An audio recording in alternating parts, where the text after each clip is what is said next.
প্রিয় সপ্তম শ্রেণীর শিক্ষার্থীরা, শুভেচ্ছা নিও। আজকে আমি তোমাদের 2025 সালের বিজ্ঞান বিষয়ের নতুন বই থেকে দ্বিতীয় অধ্যায় উদ্ভিদ ও প্রাণীর কোষীয় সংগঠন, এখান থেকে বিভিন্ন কাজ ও সম্ভাব্য প্রশ্ন এবং তার সমাধান নিয়ে আলোচনা করব। প্রথমে তোমাদের বলবো, যারা আমার চ্যানেলটি সাবস্ক্রাইব করো না তারা আমার চ্যানেলটি সাবস্ক্রাইব করবে এবং আমার সাথে থাকবে। তাহলে চলো আমরা ক্লাস শুরু করি। বিজ্ঞান দ্বিতীয় অধ্যায় উদ্ভিদ ও প্রাণীর কোষীয় সংগঠন। প্রাকৃতিক পরিবেশে ক্ষুদ্রাতি ক্ষুদ্র জীবদেহ থেকে শুরু করে অতি বৃহদাকার ও উচ্চ শ্রেণীর উদ্ভিদ ও প্রাণীদেহের সাংগঠনিক ও কার্যাবলীতে প্রচুর মিল অমিল রয়েছে। সকল জীবদেহের মধ্যে সাধারণ মিল বা সাদৃশ্যটি হল যে জীবদেহে মাত্র কোষ দ্বারা গঠিত। বিগত কয়েকশো বছর ধরে বিজ্ঞানীরা নিরলস প্রচেষ্টায় কোষের গঠন, আকৃতি, প্রকৃতি ও অন্যান্য বিষয় সম্পর্কে প্রচুর গবেষণামূলক কাজ করেছেন। একটি জীবদেহের সব কোষের গঠন প্রকৃতি একরকম নয়, বরং ভিন্ন। আমরা এই পরিচ্ছেদে কোষের গঠন সম্পর্কে বর্ণনা করব, কিন্তু নিম্নে বর্ণিত সকল অঙ্গাণু একসাথে এক কোষে পাওয়া যায় না। তাই মোটামুটি সব ধরনের কোষে যেসব ক্ষুদ্র অঙ্গাণু পরিলক্ষিত হয় সেগুলো বর্ণনার জন্য একটি কোষের আওতায় এনে উপস্থাপন করা হয়েছে। প্রথম দিকে যৌগিক অণুবীক্ষণ যন্ত্রের সাহায্যে বিজ্ঞানীরা কোষের যে ধারণা পেয়েছিলেন তা ইলেকট্রন অণুবীক্ষণ যন্ত্র আবিষ্কারের পরও আরো সুস্পষ্ট ও বিস্তারিত হয়েছে। সে আলোকে আদর্শ কোষ আলোচনা করা হলো। পাঠ 1 ও 2, উদ্ভিদ ও প্রাণীকোষের সাধারণ গঠন। প্রতিটি জীবদেহ এক বা একাধিক কোষ দিয়ে গঠিত। একটি আদর্শ উদ্ভিদ কোষে প্রধানত দুইটি অংশ থাকে, একটা হলো কোষ প্রাচীর এবং অপরটি হলো প্রোটোপ্লাজম। কোষ প্রাচীর। উদ্ভিদ কোষের ক্ষেত্রে কোষ ঝিল্লির বাইরে জড় পদার্থ দিয়ে তৈরি ক্ষুদ্র একটি পুরু প্রাচীর থাকে, একে কোষ প্রাচীর বলা হয়। এটি সেলুলোজ দিয়ে গঠিত। প্রাণী কোষে এই কোষ প্রাচীর থাকে না। প্রাণী কোষের আবরণটি প্লাজমা দ্বারা গঠিত। কোষের সজীব অংশকে রক্ষা করা এবং কোষের সীমারেখা নির্দেশ করাই কোষ প্রাচীরের প্রধান কাজ। প্রোটোপ্লাজম। একটি প্রোটোপ্লাজম প্রধানত কোষঝিল্লি, সাইটোপ্লাজম ও নিউক্লিয়াস সমন্বয়ে গঠিত। অর্থাৎ প্রোটোপ্লাজমের তিনটি অংশ থাকে প্রধান, একটি হল কোষঝিল্লি, সাইটোপ্লাজম এবং নিউক্লিয়াস। প্রোটোপ্লাজমের কোষের অর্ধতরল জেলির মতো আঠালো দানাদার বর্ণহীন সজীব অংশ।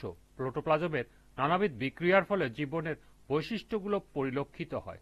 এটি বিভিন্ন জীব ও অজৈব জৈব সমন্বয়ে গঠিত। প্রোটোপ্লাজমে পানির পরিমাণ শতকরা 67 থেকে 90%। কোষঝিল্লি বা প্লাজমা মেমব্রেন। পুরো প্রোটোপ্লাজমকে ঘিরে যে নরম পর্দা দেখা যায় তাকে কোষঝিল্লি বা প্লাজমা মেমব্রেন বলে। প্লাজমা মেমব্রেন দ্বিস্তর বিশিষ্ট ফসফোলিপিড দ্বারা গঠিত। বর্তমানে এটিকে বায়ো মেমব্রেন বলা হয়। এটি কোষের ভেতর ও বাইরের মধ্যে পানি, খনিজ পদার্থ ও গ্যাস এর পরিবহন নিয়ন্ত্রণ করে। এরপর আছে সাইটোপ্লাজম। কোষের প্রোটোপ্লাজমে নিউক্লিয়াসের বাইরে জেলির মতো অংশকে সাইটোপ্লাজম বলে। সাইটোপ্লাজমের অভ্যন্তরে অবস্থিত কোষের বিভিন্ন জৈবিক ক্রিয়াকলাপের সাথে সংশ্লিষ্ট সজীব বস্তুসমূহকে একটি সাইটোপ্লাজমীয় অঙ্গাণু বলা হয়। একটি আদর্শ কোষে সাধারণত নিম্নলিখিত অঙ্গাণু দেখা যায়। অর্থাৎ একটি আদর্শ সাইটোপ্লাজমে কি কি অঙ্গাণু দেখা যায় তার মধ্যে আছে plastid, mitochondria, Golgi body, endoplasmic জালিকা, রাইবোজোম, লাইসোজোম, সেন্ট্রিওল এবং কোষ গহ্বর। অর্থাৎ একটি আদর্শ কোষে এই অংশগুলো সাইটোপ্লাজমের মধ্যে এই অংশগুলো বা এই অঙ্গাণুগুলো দেখতে পাওয়া যায়। এরপরে এখানে তোমাদের একটি উদ্ভিদ কোষ এবং একটি প্রাণী কোষের চিত্র দিয়ে এর বিভিন্ন অংশ চিহ্নিত করে দেখানো হয়েছে।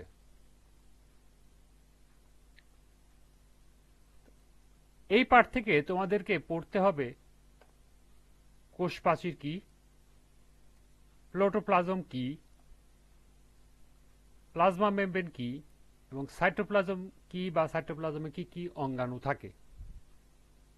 এছাড়া এখানে আরেকটি গুরুত্বপূর্ণ প্রশ্ন হতে পারে, সেটা হলো উদ্ভিদ ও প্রাণী কোষের অঙ্গাণুগুলো চিহ্নিত করো, অথবা উদ্ভিদ ও প্রাণী কোষে কি কি অঙ্গাণু রয়েছে। তো চলো আমরা তাহলে এর সমাধানটা দেখে নিই। প্রথমে দেখি উদ্ভিদ কোষে কি কি কোষ অঙ্গাণু থাকে। উদ্ভিদ কোষে যে ধরনের অঙ্গাণু থাকে তা হলো, মানে একটা উদ্ভিদ কোষে কি ধরনের অঙ্গাণু থাকতে পারে, একটা কোষের মধ্যে কি কি অংশ থাকে সেটা লিখতে হবে। প্রথমে আছে কোষ প্রাচীর, কোষ গহ্বর, কোষ ঝিল্লি বা plasma membrane, protoplasm, cytoplasm, plastid, mitochondria, nucleus. নিউক্লিয়াসের মধ্যে থাকে নিউক্লিয়ার আবরণী, নিউক্লিয়ার রন্ধ্র, ক্রোমাটিন তন্তু, নিউক্লিওপ্লাজম এবং নিউক্লিওলাস।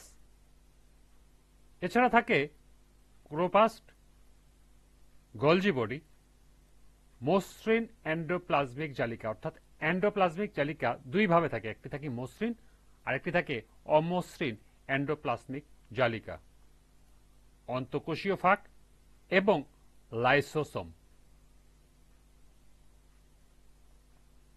এরপর দেখবো আমরা প্রাণী কোষে কি কি অঙ্গাণু থাকে।